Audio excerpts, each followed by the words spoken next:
Hello and welcome to the first episode of my SkillTracker walkthrough series. This is a series where I will be explaining the different features and ways to use my SkillTracker app that you see right here at the top. And I built this basically to track the hours of your different skills. And it's also going to be my first major release on the App Store, and I will be applying to jobs after this. Just some background on me, and let's get into it. So tap to open the app here. We will see the home page, and today's lesson is different ways to modify the hours. So if you go to settings, it'll actually tell you all of this. But if you're a person who needs a bit more visual aid, or you just want to see more background in the app, that's what I'm here for. So let's go over way number one, which is to tap either side to add the default interval. So you will see that if I tap on the right side of hiking, it adds half an hour. If I tap on the left side, it subtracts half an hour. If I tap 3 times, it adds 1.5 hours. So that's the basic way to do it. If you don't like that it adds half an hour, say you generally study like astronomy or something in like 15-minute intervals rather than 30 minutes, that's a quarter of an hour. So if you go to settings and you click on change default tap hours, you can actually change this default value to whatever you want.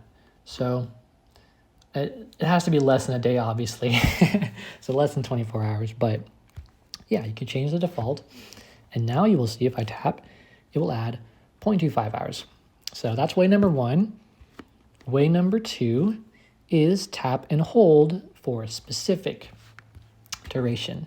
So if today, let's say for digital painting, we did 3 hours, but we don't want to tap 6 times because we're lazy AF, we can just tap and hold on the right side, and it will tell us we are currently at 0 today. So tap 3, press confirm, boom, adds 3 hours for that day. If you decide that you did not like that and you really just lied and you didn't do 3 hours, then you can also remove it by holding on the left side. It'll tell you exactly how many hours you've done today, and you can remove all of them. Simple. You'll also see, if you didn't notice, this little 0.5 here, that is the daily target hours that you set. We'll talk more about that in the how to create a skill video. But anyways, next. The third way is to clock in, clock out. So that is pretty simple. So we'll do astronomy here. We'll learn some of that. If you double tap on astronomy and then you tap clock in, boom, little clock symbol appears right here to indicate, that we are timed in. Now we can actually close the app and do whatever the heck that we want to do. We could turn off our phone. We could throw away our phone and get a brand new iPhone, and everything is synced to the cloud. So you'll still be clocked in. So now when you're done, actually we'll do it later to show that, like how the time adds up. But the third way is to add past entries right here. And this is super useful if you have been tracking your hours for anything in like a spreadsheet and you want to manually enter each data point so that you can see it in a graph and you can see all the different insights that you get out of it. So let's do this for travel. If we double tap, we can add past entries right here. So let's click on that to October 15th, 2022. And we'll say that I traveled for like 16 hours. Like I spent a day in a different state and then I came back. Boom. And now we should make sure we tap the check mark in the corner for it to save. And whoa, we leveled up. That's kind of cool. I'll go over more about leveling up and the different things you can get from that in a different episode. But onwards we go. So that is the way to add a past entry. And if you actually look at your past entries and you sort by oldest, you'll see that from this date that we added this entry, it actually adds every day in between that one and the last oldest one you had. And it does this basically to get accurate statistics to show that you did indeed do nothing on all these days as opposed to jumping. Because if you don't have all these data points, then it'll be like a straight line in the line graph instead of going like that, where it goes up at the last second because you skipped all these days. Let's say you made a mistake, you don't want all these entries there. If you delete your oldest entry, it will ask if you want to delete all the ones that autofilled. So all 37, and then boom, you are back where you started. Tap the check mark, good to go.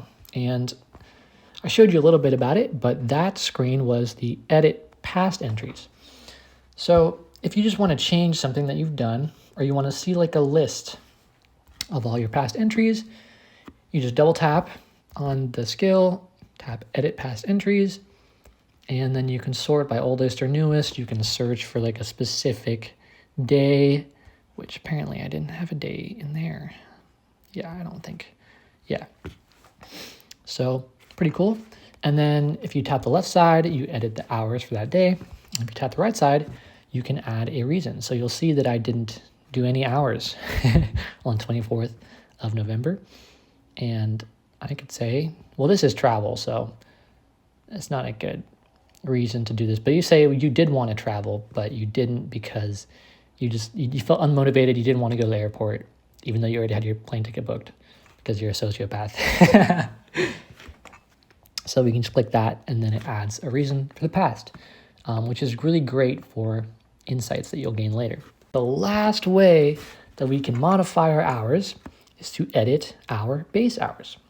So you will see in travel that if I were to delete everything, then it still has 215 hours. Now, why is that? That is because that was the base hours that we set when we created this skill. So if we double tap and then tap edit skill and then press the next arrow once, we'll see this is where we set our starting hours. And you can change this at any time, or you can make it whenever you first create the skill. So let's say I forgot about this whole like vacation I went on in Bali or something, and I actually started at 12:50, but I don't want to manually input them. You can do it that way. The only downside to this method, achievement, is it doesn't, basically you lose out on all the data. So you'll see, because it's all base hours now, there's no chart to show because there's no daily entries because I deleted all of them and then I just increased the base hours. So that's useful if you want to see how many hours you've done in a skill, but you don't really need the charts for anything. But yeah, the charts is really where you're going to get a lot of extra info. So generally you want to do daily entries when you can, obviously with a base of whatever you set for a step that was a long time ago that you don't really want to go day to day for. That's the last way. And if you remember before we clocked in, you can still see there's this little thingy here. So let's double tap. And now if we realize we didn't want to clock in, we can tap cancel clock in. And if we are sure about what we did, we can clock out, and you'll see that's like 0.1 hours. So if we clock out 0.11 hours, yeah, it adds that to the progress. So that is all the ways, guys. Thanks for watching this video. That was kind of just some brief explanations of how to add entries. And in future videos, you'll learn a lot more about this app in the background and things you can do and little hidden features that you wouldn't necessarily know about. So thanks for watching, and I'll see you next time.